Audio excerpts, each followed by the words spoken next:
we'll guide you through how to set up Stripe Connect Payout to ensure your payments are processed smoothly. If you find this helpful, consider subscribing and liking the video. First, open your browser and go to the Stripe dashboard by logging into your account. Once you're in, navigate to the Connect section on the left-hand menu.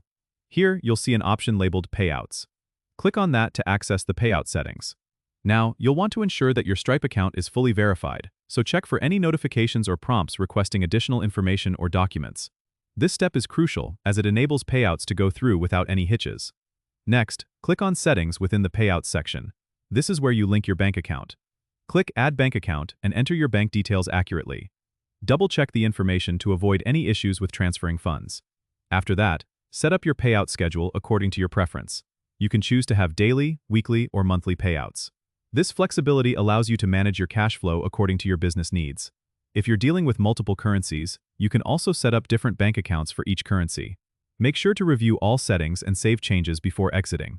Finally, test a small payout to ensure everything is working correctly. You can do this by initiating a manual payout from the dashboard. If the funds transfer successfully, you're all set. Remember, the key to smooth payouts is keeping your account information up to date and regularly checking for any alerts from Stripe. Don't forget to subscribe and comment if this helped you out.